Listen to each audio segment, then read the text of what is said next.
Magandang araw po Ma'am Leia at sa lahat po ng senior high school students ng Talipa National High School.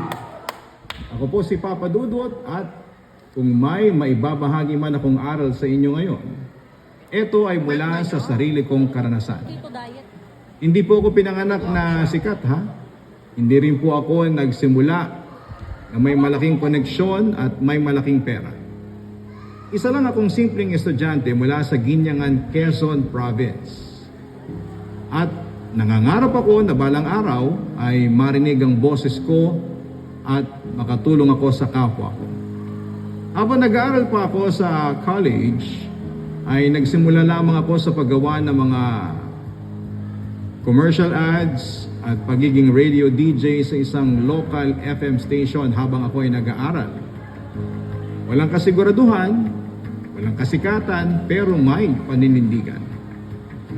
Doon ko natutunan na ang tagumpay ay hindi dumarating sa naghihintay lang, kundi para sa isang taong kumikilos.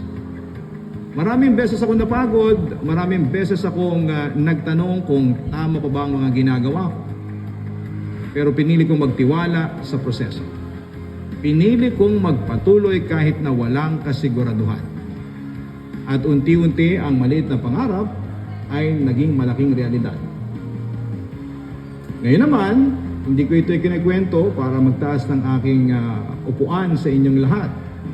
Hindi para ipaalala sa inyo na kung nagawa ng isang papadudot from Quezon Province, mas kaya nyo. Kaya sa mga batang nakikinig ngayon sa akin, mas marami pa kayong opportunity na pwede ninyong ma-encounter at mas maraming pwede pang marating sa buhay. Ang kailangan lang ay disiplina, tiyaga at paniniwala sa sarili. At syempre, huwag kakalimutan ang manalangin. Huwag kayong matakot magsimula sa mababa. No? Lahat naman tayo magsisimula dyan. Doon nagsisimula ang matatag na isang katulad nyo pagdating ng panahon.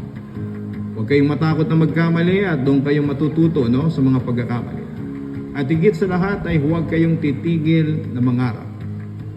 Gawin nyo akong patunay na ang isang simpleng estudyante mula sa probinsya ay pwedeng mangarap ng malaki at maaabot ang kanyang mga pangarap. Balang araw kayo naman ang magiging inspirasyon ng mga susunod na mga henerasyon. Sa inyo, sa mga estudyante ng Talipa National High School, sa mga estudyante, kayo ang future ng Quezon. Kayo ang future ng Pilipinas. At naniniwala ako na kaya ninyong magtagumpay. Maraming salamat kay Ma'am Leia sa paggabay sa ating mga kabataan at sa inyong lahat. Patuloy kayong mangarap, magsikap at maniwala sa inyong mga sarili. Ako po ang inyong si Papa Dudut. Ang real name ko po ay Rensmar Jairus Ricafrente from Quezon Province. Binabati kayo ng magandang araw and God bless sa inyong lahat.